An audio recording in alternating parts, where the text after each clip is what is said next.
Hello and welcome to this new edition of Business Africa. In this edition, African investments, the continent's economies faces the challenge of economic diversification. Digitalization as a pillar of economic development, Central Africa urged to improve its internet coverage for better exploitation of its resources. We will end this program with South Sudan, host of the next oil summit, which aims for a daily production of 1 million barrels per day.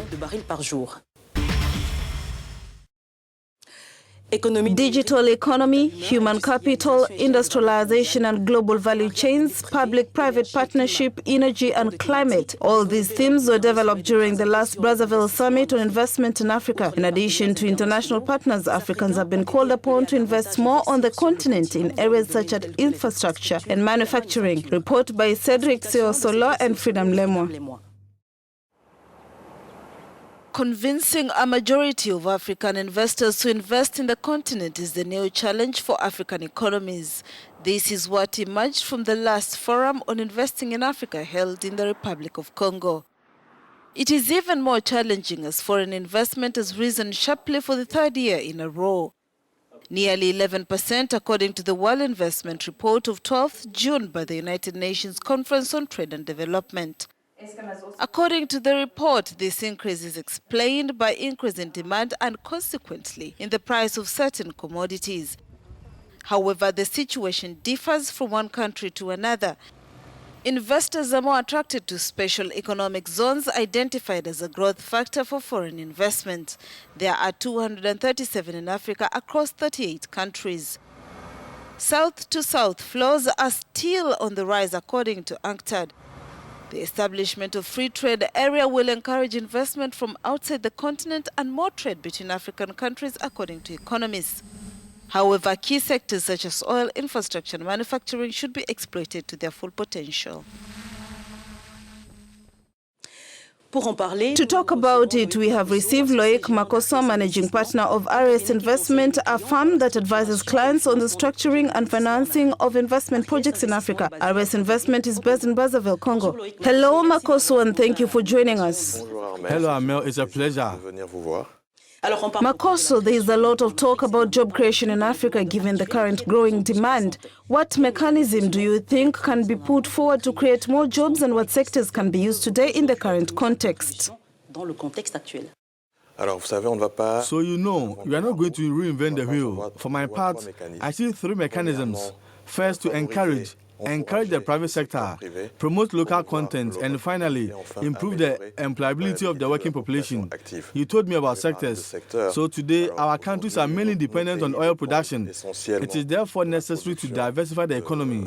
And to do so, companies should be able to participate in the diversification efforts, in particular by benefiting from quality infrastructure that meets international standards. And so the investment that you are talking about, for my part, would be essentially be infrastructure.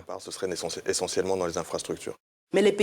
Countries such as Congo, Angola, Equatorial Guinea, and even Nigeria still depend very heavily on oil. How so, and how do they get out of it? So you know, our country Congo and many other countries in Africa have been producing oil for 50 years. Oil has the advantage of generating considerable gains, considerable resources for producing countries, and therefore it is much easier to rely on oil than to make efforts on sectors whose results could be random. And so today, as I said earlier, it would be appropriate to encourage the private sector. And there are already companies in Congo that are active in various sectors. These companies should therefore be encouraged, in particular through a much more appropriate fiscal and legislative framework, but also by making appropriate financing resources available to them. This is not yet the case here. So we are effectively advise our clients who wish to mobilize financing to do so. So we can mobilize local banks. We can also mobilize investment funds. This is not a strong trend in our country, but it is an exercise that we have been doing for some time, and we can say we are achieving a positive feedback from our customers. The last investment forum in Africa held in Brazzaville, Republic of Congo, called for more investments to boost job creation on the African continent. In your opinion, what types of investments should be made to make African economies profitable? I mentioned infrastructure earlier. We are in dire need of infrastructure. You live in Pointe-Noire and you see that we regularly have load shedding. So imagine the consequences for companies that produce 24 hours. It will therefore be necessary effectively. And this is a strong point that has already been started, but that should be continued by investing in infrastructure, in particular electricity production, roads, ports, etc., to ensure that these companies benefit from quality infrastructures and that improve their productivity. I'm talking about infrastructure, but there are other high-tech sectors that are on the rise. Agro-industry, for example. Our country has a strong potential. We now have companies, we advise them in investing in key sectors. Thank you, Loic Makoso, for accepting the invitation from Business Africa. It's a pleasure speaking to you, Amel. That was Loic Makoso, managing partner of RS Investment, a firm that advises its clients on the structuring and financing of investment projects in Africa. We take a short break. We'll be back for the second part of this program.